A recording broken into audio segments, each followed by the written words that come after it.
आकाशवाणी भोपाल से प्रस्तुत हैं प्रादेशिक समाचार।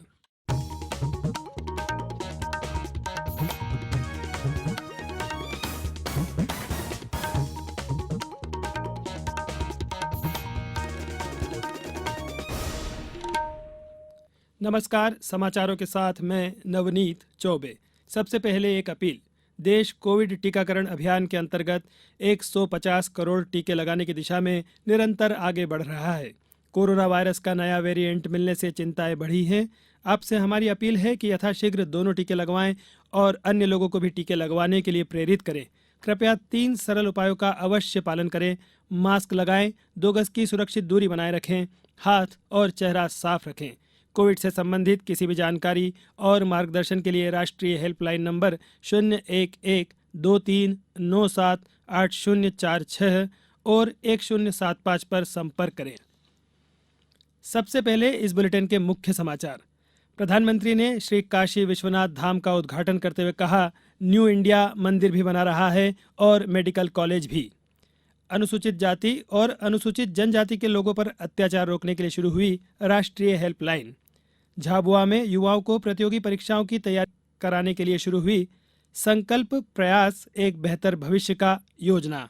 और उत्तर भारत से आ रही सर्द हवाओं ने प्रदेश में बढ़ाई ठिठुरन। अब समाचार विस्तार से।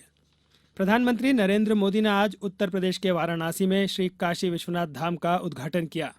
इस अवसर पर प्रधानमंत्री ने कहा कि आज का न्यू इंडिया न केवल अयोध्या में मंदिर बना रहा है, बल्कि हर जिले में मेडिकल कॉलेज भी बना रहा है।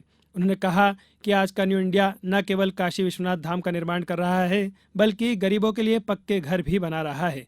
प्रधानमंत्री ने नागरिकों से स्वच्छता, सृजन और आत्मनिर्भर भारत के लिए निरंतर प्रयास, यह 3 संकल्प लेने को कहा। श्री मोदी ने कहा कि काशी विश्वनाथ धाम न केवल भव्य इमारत है, बल्कि हमारी सनातन संस्कृति और हमारे आध्यात्मिक बल का प्रतीक है। उन्होंने कहा कि यह भारत की पुरातनता, परंपराओं, हमारी ऊर्जा और गतिशीलता का प्रतीक है। श्री मोदी ने कहा कि काशी विश्वनाथ मंदिर का परिसर पहले केवल 3000 वर्ग फुट के क्षेत्र में फैला हुआ था, लेकिन अब इसे 5 लाख वर्ग फुट के क्षेत्र में विस्तारित किया गया है। प्रधानमंत्री ने इस भव्य परिसर के निर्माण में शामिल प्रत्येक कार्यकर्ता का आभार व्यक्त किया। सरकार ने आज कहा कि पिछले महीने की 30 तारीख तक 18 चरणों में लगभग 7,995 करोड़ रुपए के चुनावी बॉन्ड बेचे गए हैं।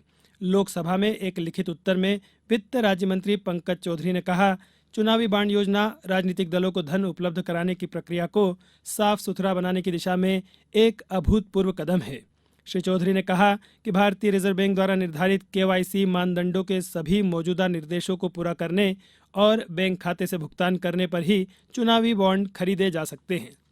सामाजिक न्याय और अधिकारिता मंत्री डॉक्टर वीरेंद्र कुमार ने आज नई दिल्ली में अनुसूचित जाति और अनुसूचित जनजाति के लोगों पर अत्याचार रोकने के लिए राष्ट्रीय हेल्पलाइन नंबर का शुभारंभ किया। यह हेल्पलाइन टोल फ्री नंबर 14566 पर 24 घंटे देश भर में उपलब्ध है। यह हिंदी और अंग्रेजी तथा राज्यों तथा केंद्र शासित प्रदेशों की क्षेत्रीय भाषा में उपलब्ध है। राष्ट्र आज 2001 के संसद आतंकी हमले के शहीदों को श्रद्धांजलि दे रहा है। संसद के दोनों सदनों ने लोकतंत्र की रक्षा में प्राणों की आहुति देने वालों को आज श्रद्धांजलि दी। संसद के दोनों सदनों ने आतंकवाद से लड़ने के अपने दृढ़ संकल्प को दोहराया। राष्ट्रपति रामनाथ कोविंद, उपराष्ट्रपति एम वेंकैया नायडू और प्रधानमंत्री नरेंद्र मोदी सहित अन्य सांसदों ने भी बहादुर सुरक्षाकर्मियों को श्रद्धांजलि अर्पित की। अब समाचारों में वक्त है एक ब्रेक का। कोविड-19 से बचाव और सुरक्षित रहने के 3 उपाय। मास्क लगाएं, 2 गज दूरी है जरूरी, सुरक्षित दूरी रखें, हाथ और मुंह साफ रखें। ब्रेक के बाद समाचारों में एक बार फिर आपका स्वागत है। झाबुआ में युवाओं को संकल्प प्रयास एक बेहतर भविष्य का योजना के तहत प्रतियोगी परीक्षाओं की तैयारियों के लिए निःशुल्क कक्षाएं प्रारंभ की जा रही है। यह योजना जिला प्रशासन और जनजातीय कार्य विभाग द्वारा विभिन्न महाविद्यालयों के सहयोग से चलाई जाएगी। युवाओं का चयन परीक्षा के माध्यम से किया गया, जिसमें 424 विद्यार्थी शामिल हुए थे। चयनित विद्यार्थियों की ऑनलाइन पढ़ाई के लिए कंप्यूटर हॉल, लाइब्रेरी, पढ़ाई के लिए उचित वातावरण, विषय विशेषज्ञ जैसी सुविधाएं उपलब्ध कराई जा रही हैं। अशोकनगर जिले में ग्रामीण अंचल की महिलाओं ने marketing, capacity building, tower building इत्यादि विधाओं का प्रशिक्षण खेल के माध्यम से प्राप्त किया। जिले के ईसागढ़ ब्लॉक के ग्राम सेमरखेड़ी पंचायत भवन में यह सामान्य उद्यमिता प्रशिक्षण 8 दिसंबर से 13 दिसंबर तक दिया गया। मुख्य प्रबंधक लीड बैंक अशोकनगर प्रबल प्रताप सिंह तोमर ने बताया कि सभी प्रशिक्षणार्थियों को बैंक से लोन लेने, स्व सहायता समूह, क्रेडिट लिंकेज, प्रधानमंत्री जन धन योजना, प्रधानमंत्री सुरक्षा बीमा योजना, प्रधानमंत्री जीवन ज्योति बीमा योजना सहित अन्य सुविधाओं की जानकारी प्रदान की गई। उत्तर भारत से आ रही सर्द हवाओं ने प्रदेश में ठिठुरन बढ़ा दी है। इस क्रम में रविवार को प्रदेश में सबसे कम 5.4 डिग्री सेल्सियस तापमान ग्वालियर में दर्ज किया गया, जो पचमढ़ी से भी कम था। पचमढ़ी में तापमान 7.4 डिग्री रहा। वहीं राजधानी में न्यूनतम तापमान 10.4 डिग्री सेंटीग्रेड रिकॉर्ड किया गया, जो इस सीजन का सबसे कम तापमान रहा। मौसम विज्ञानियों के मुताबिक आज कल में एक पश्चिमी विक्षोभ के उत्तर भारत के आसपास पहुंचने की संभावना है। इसके असर से वहां के पहाड़ों पर बर्फबारी हो सकती है। इस सिस्टम के आगे बढ़ने पर 16 दिसंबर से कड़ाके की ठंड पड़ने की संभावना है। इस दौरान कहीं कहीं शीतलहर भी चल सकती है।